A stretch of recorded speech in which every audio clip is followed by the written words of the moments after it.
ಸಸರಾಂ ರೈಲು ನಿಲ್ದಾಣದಲ್ಲಿ ಭೀಕರ ಅಗ್ನಿ ದುರಂತ. ಪಾಟ್ನಾಗೆ ಹೊರಡಬೇಕಿದ್ದ ಪ್ಯಾಸೆಂಜರ್ ರೈಲಿಗೆ ತಗುಲಿದ ಭೀಕರ ಬೆಂಕಿ. ಬಿಹಾರದ ಸಸರಾಂ ರೈಲು ನಿಲ್ದಾಣದಲ್ಲಿ ಪಾಟ್ನಾಗೆ ತೆರಳಬೇಕಿದ್ದ ಫಾಸ್ಟ್ ಪ್ಯಾಸೆಂಜರ್ ರೈಲೊಂದು ಏಕಾಏಕಿ ಭೀಕರವಾಗಿ ಹೊತ್ತಿ ಉರಿದಿರುವ ಘಟನೆ ಇಂದು ಸಂಭವಿಸಿದೆ. ಬೆಳಿಗ್ಗೆ 6 ಗಂಟೆಗೆ ರೈಲು ನಿಲ್ದಾಣದಿಂದ ಹೊರಡಲು ಸಜ್ಜಾಗುತ್ತಿದ್ದ ಸಂದರ್ಭದಲ್ಲೇ ರೈಲಿನ ಬೋಗಿಯೊಂದರಲ್ಲಿ ಇದ್ದಕ್ಕಿದ್ದಂತೆ ಬೆಂಕಿ ಕಾಣಿಸಿಕೊಂಡಿದೆ ಎಂದು ವರದಿಯಾಗಿದೆ. ರೈಲಿನ ಬೋಗಿಯಿಂದ ದಟ್ಟವಾದ ಕಪ್ಪು ಹೊಗೆ ಮತ್ತು ಬೆಂಕಿಯ ಜ್ವಾಲೆಗಳು ಆಕಾಶಕ್ಕೆ ಚಿಮ್ಮುತ್ತಿದ್ದ ಘಟನೆಯು ಪ್ರಯಾಣಿಕರು ಹಾಗೂ ಸ್ಥಳೀಯರಲ್ಲಿ ತೀವ್ರ ಆತಂಕ ಸೃಷ್ಟಿಸಿತ್ತು.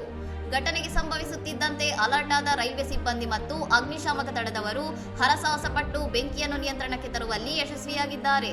ರೈಲಿನಲ್ಲಿ ಕಾಣಿಸಿಕೊಂಡ ಈ ಭೀಕರ ಅಗ್ನಿ ದುರಂತಕ್ಕೆ ವಿದ್ಯುತ್ ಶಾರ್ಟ್ ಸರ್ಕ್ಯೂಟ್ ಕಾರಣವಾಗಿರಬಹುದು ಎಂದು ಪ್ರಾಥಮಿಕ ತನಿಖೆಯಿಂದ ಅಂದಾಜಿಸಲಾಗಿದೆ.